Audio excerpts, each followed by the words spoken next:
Welcome, welcome, dear friends, to this closing contemplation for RAYfest Day 2. I'd like to welcome you all from around the world. Good morning, good afternoon, good evening, wherever you may be. We're so grateful to have you joining our online festival celebrating Women of Spirit. I'm your host, Saima Daya, and together with Fatima Ashraf, we are the co-creators of Ray of God. Ray seeks to share feminine spiritual wisdom to help realize God in all ways and to align with justice, truth, and beauty. The energetic state of the feminine is our guiding principle and holds our intention. And we believe that all genders hold the feminine and masculine within themselves. While we are women-led and women-centered, we welcome and encourage all genders to join us in helping to create safer, more inclusive spaces. Ray does not seek to present a voice of expertise. We see ourselves as travelers along the way and learning with each step. Our ideas are constantly evolving, and we're really grateful to have you joining us on this journey to deeper consciousness. So the aim of this year's festival is to rise, vocalize, and deepen. And our contributors have been speaking to the broad theme of her voice. When we challenge the generational silencing of women and control of our bodies, how can we begin to heal our relationship with self, other, and the divine? And we've been blessed to be welcoming over the course of this weekend a diverse array of intergenerational, interspiritual contributors. And also this weekend leads into All Hallows Eve, All Saints Eve, and Samhain, the midway point between the autumn equinox and the winter solstice. A time to honor the saints, and we hold in our awareness that there will be many around the world in ceremony and prayer at the same time that our festival has been unfolding. I'm deeply honored to welcome for our closing contemplation, Pat McCabe, Woman Stand Shining. Pat is a beloved elder and guide for both Fatima and I in this journey with the feminine, with spirit. And we're so grateful that she's here to offer a closing and yet always an opening to this conversation and relationship with the divine. So Woman Sun Shining is of the Diné Nation, often known incorrectly as Navajo, and was also adopted into the Lakota Spiritual way of life. She's a mother, grandmother, activist, artist, and international speaker.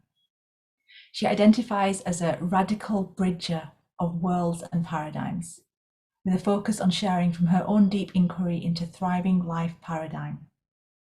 Asking the question, how do I become that being, that human, whose presence and way of being supports and causes all other life to thrive? And she calls upon her lived experience from her indigenous cultures to make hypotheses and proposals to modern world paradigm, as all of humanity is faced with its current crisis of relationship with ourselves, with each other, and with the earth. I'm so grateful to have you joining us. Thank you. Thank you, Pat. Thank you so much, Saima. I'm very, very honored to be here, and I'm sure that you have traveled a lot of terrain here, terrain of the heart, the mind, the body, the spirit, and so I'm just very honored to be asked to come in at this point after everything that has gone before. I'd like to just open with a prayer here and say, Wakantanka, Tankashila, Unshimaka, Shama, Shache, holy people all around, it's me, Wiakpa, Najinwi, coming before you on this holy day, Ampetukile.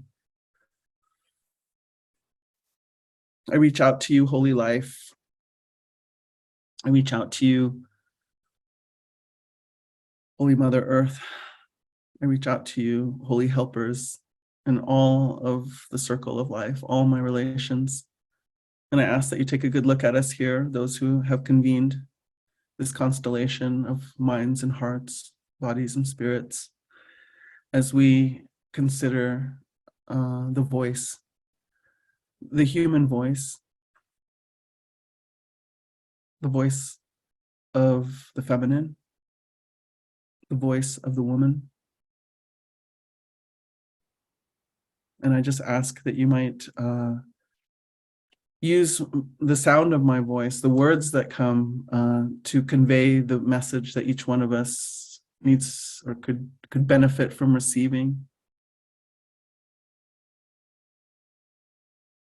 Let me be a vessel for life to speak here among us, for love to speak here, for light to speak here, and help us to open and perceive and receive everything that you would say to us on this subject and anything that we need in our hearts, minds, body, spirit in order to proceed in this holy earth walk life in a good, beautiful, harmonious, full of vitality way. So invite you in. Pila mitakuye oyasin. So I wanted to begin by thinking about, when I came into my elder womanhoodship years and everything was changing. For me, it was pretty radical. And that's not something that we talk about a lot in the world. All the very deep changes that the embodied female goes through in human form. And it's all part of this process of being contributors to life. But when I was going through really radical, deep changes to my emotions, to the way my mind worked, to the sound of my own voice, I had a lot of questions. And I had some anger too, because I was told that, now I was entering into the time when I would become invisible to the world as elder woman. And I was frustrated by that. So I asked, what do we really mean when we talk about the feminine? What do we really mean when we talk about the masculine? Because at this point, there's so much baggage for those words. We have overlaid so many meanings that in many ways, to me, have felt arbitrary onto those words. And so I was naming this in ceremony, and what came back to me was, that's right, that's an excellent question, because you think you know what masculine is, but you don't, and you think you know what feminine is, but you don't. All you know is how those two energetics behave in a power over paradigm. But if you were to plug them into a different paradigm, they would behave in a completely different way. And so that began a very deep inquiry for me.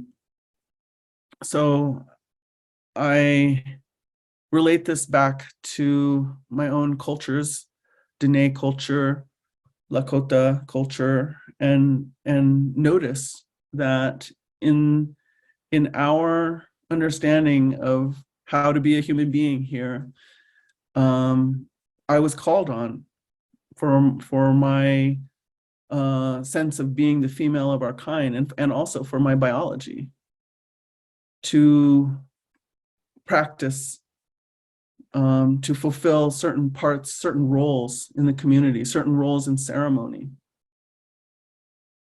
And so I was thinking about this morning, and I was remembering sitting in ceremony and listening to these elder women as they knelt before a ceremonial pail of water as the morning star was rising, and how they would pray their hearts out for all of us, for the people. It was such a powerful, magical time.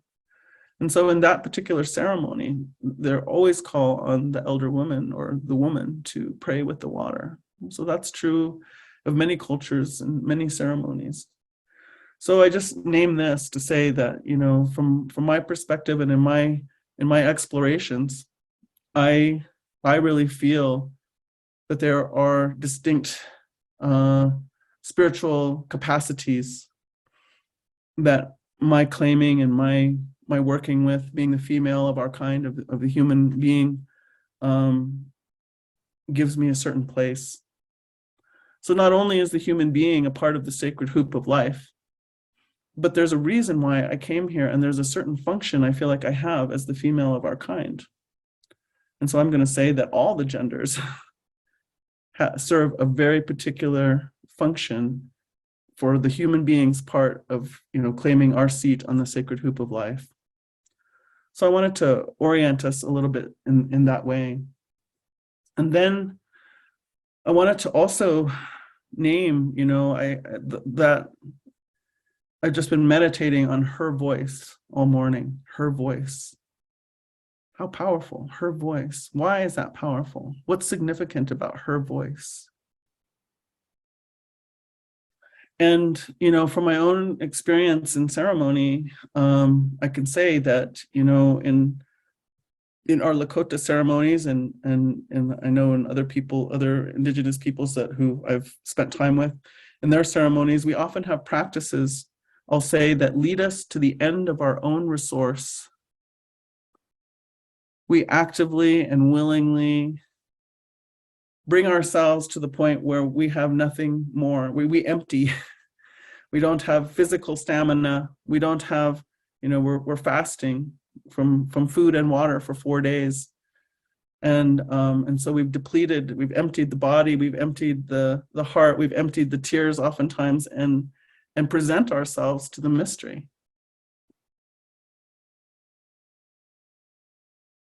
Some might say to the womb of the cosmos.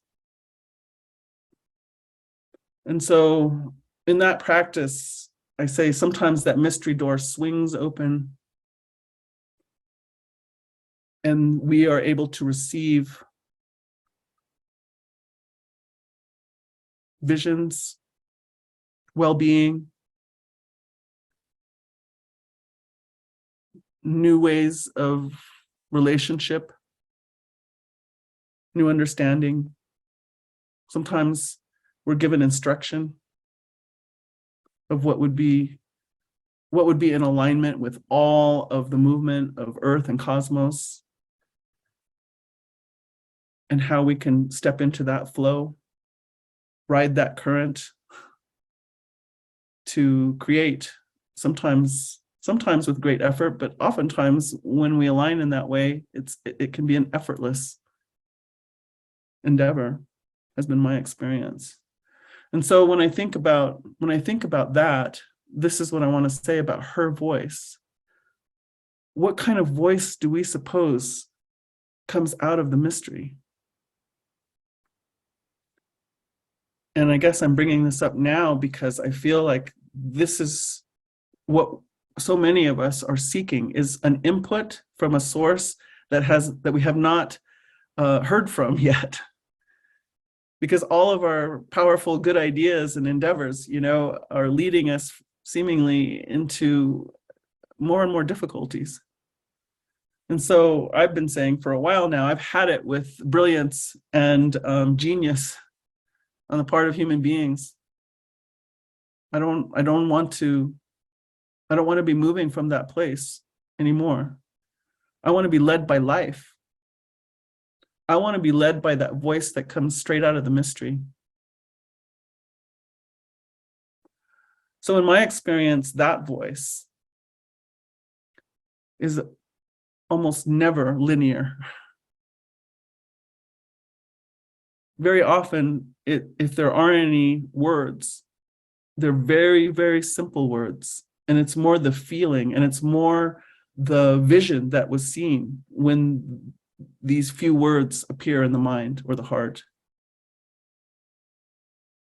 And so, as I sometimes speak to my brothers and they say, how can we support the women? How can we support the women's voice? How can we support the feminine medicine coming back to us?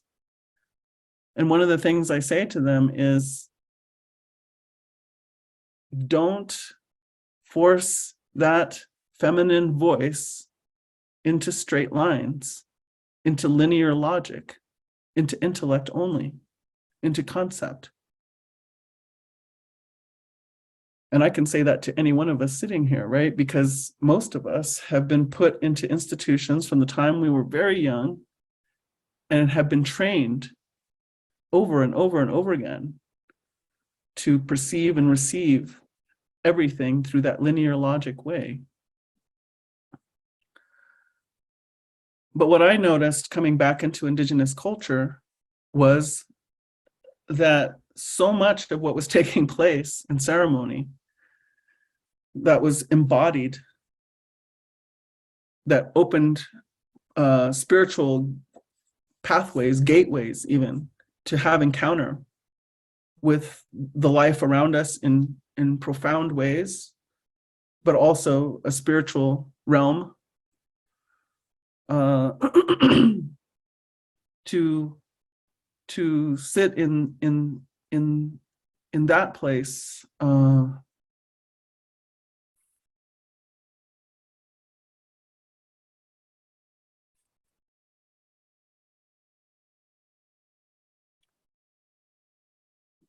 went so much beyond intellect and concept.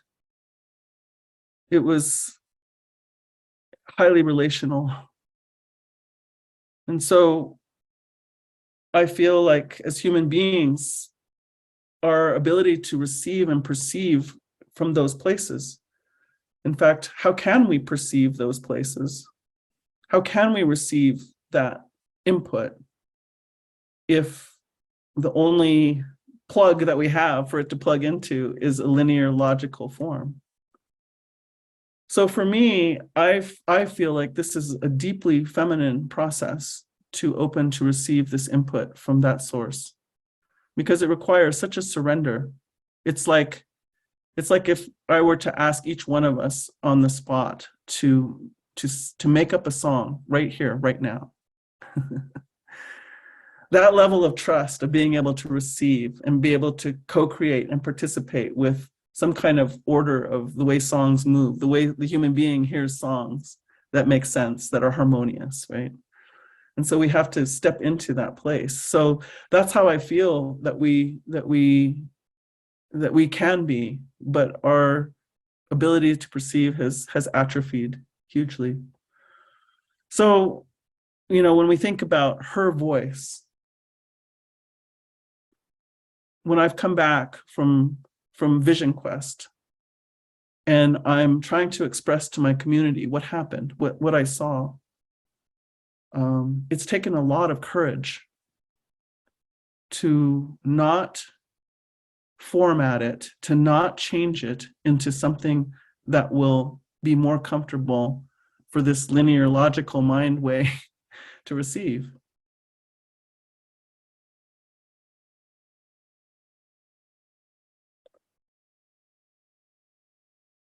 And so it's not only a matter of having the courage to speak.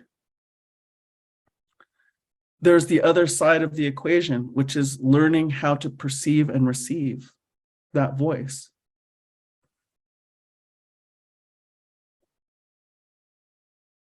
First, I believe that we have to learn how to receive it, perceive it, and honor it from ourselves.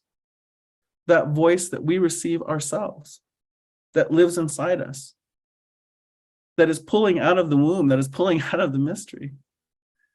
How do we learn to honor, respect, and trust that voice ourselves? But then my call to the rest of the world, I guess I would say, is, when that woman is speaking, and I guess I'm naming women here because I'm really thinking a lot about my times in the Moon Lodge, where I was in ceremony during menstruation. And I was told, and it was absolutely true every single time, that I could receive instruction and guidance directly from the Mother Earth. That at that time, anytime a human being is spilling blood, the veil between the spirit world and this physical world gets very thin. And so I can hear, I can perceive. And so to come out of that space and to speak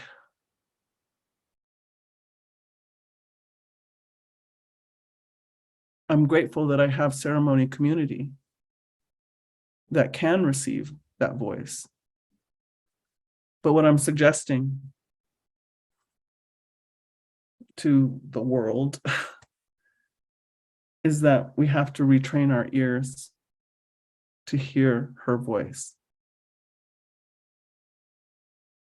I say, if you don't understand her the first time, ask her, I didn't quite understand that. Can you say that another way?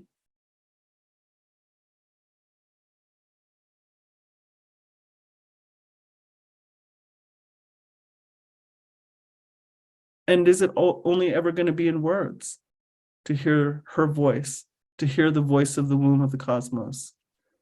I can't imagine. I can't imagine the only voice that the womb of the cosmos has, that the mystery has, is English. Why would that be?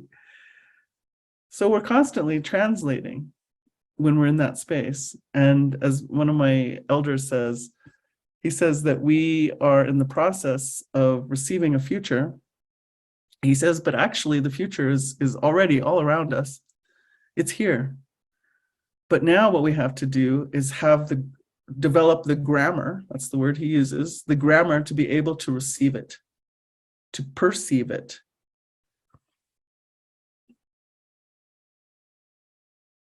So this is also what I'm proposing. What is the grammar of her voice?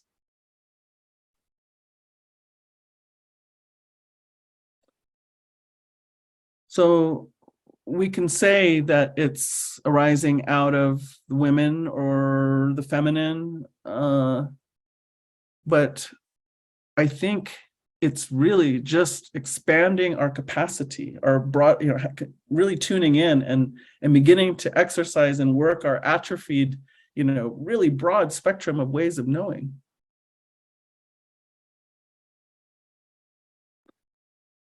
That's been the process for me in ceremony, as I've been returning back to my own people and our own culture. So, and what does it mean to perceive relationally? I've been talking lately that, part of my goal is to try to move at the pace of relationship.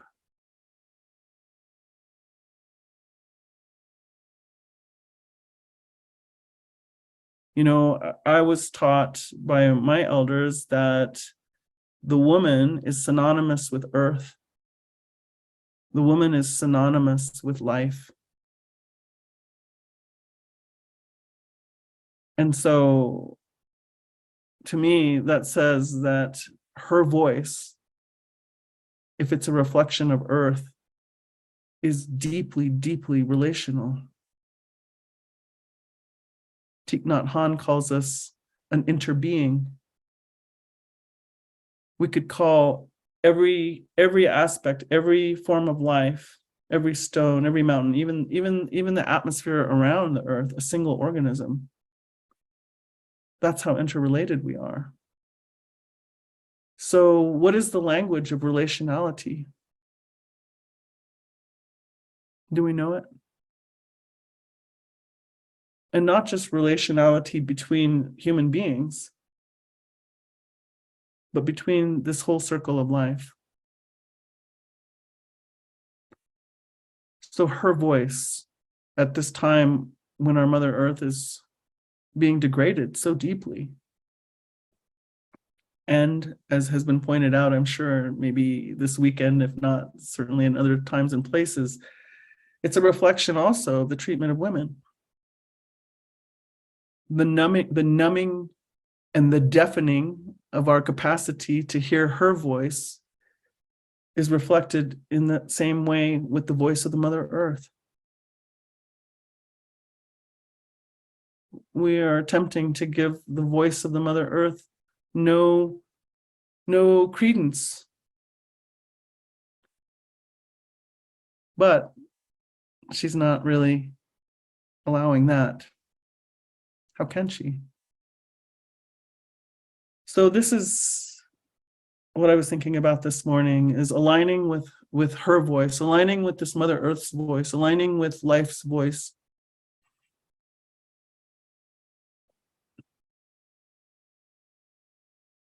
It has a sound and a grammar that is bound to be unfamiliar to us.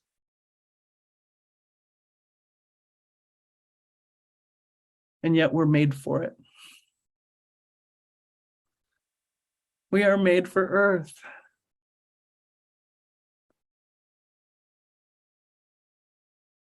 So I don't think it will really be so hard to learn her language, to learn her grammar.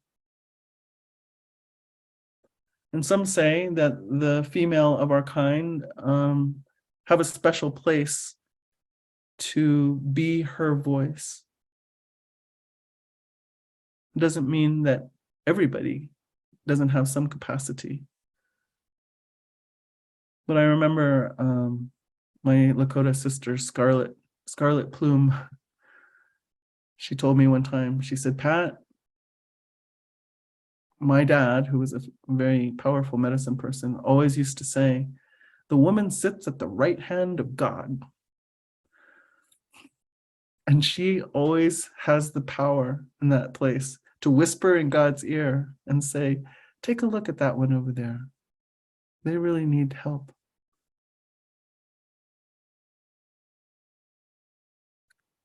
I love the image. And so again, you know, it's hard for us in this power over paradigm. We're very wounded by power play. And I've said in the past, you know, it's no joke. You got to have power if you're seeing yourself and this life as only being contained by a power over paradigm. You always have to keep track of who's got the power. So we come by that honestly. But I wish, I'm still working on finding the right words to say. By singling out her voice, we're not diminishing anything.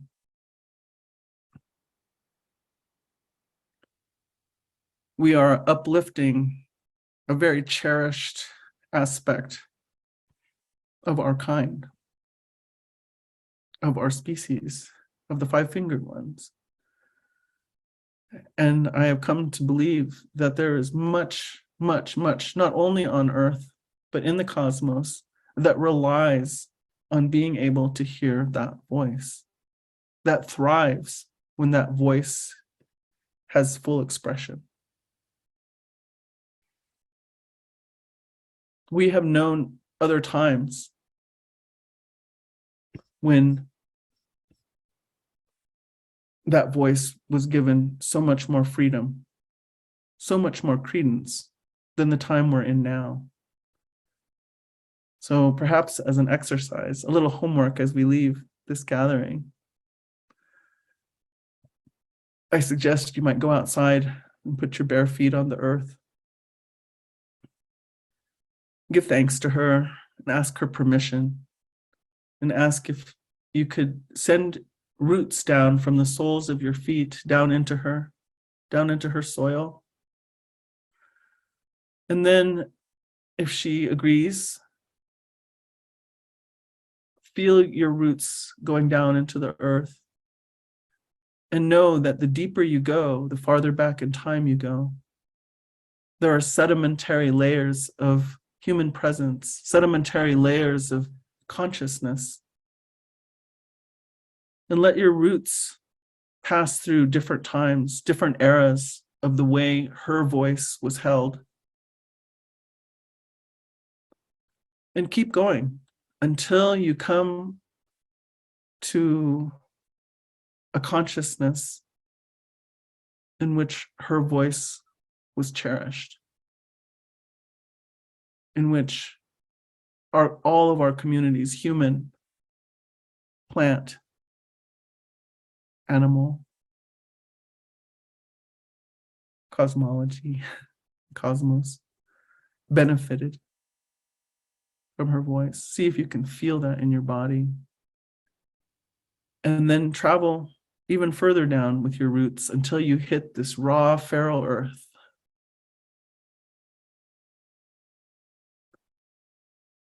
the earth in total awareness of our human presence, but that also had her own life, her own destiny, her own tasks, service to creation. See if you can feel and hear her voice, and know that we are being carried so lovingly, with so much generosity, so much abundance, actually, by her. What is that voice of radical abundance? What is that voice of fearless generosity? Feel it. Let it ring through your body. And to me, to open to and to uplift her voice is to be restored back to harmony, back to life, back to well-being. So maybe I will finish there and say I'm so honored to be a part of this conversation. I'm so honored to be exploring the learning of the grammar of her voice. And I congratulate RAYfest for continuing forward, even through the pandemic and and through everything, to take a moment to have us consider what this means and the blessing that it can be for us and all life. So, oh, itakuye, vayasan.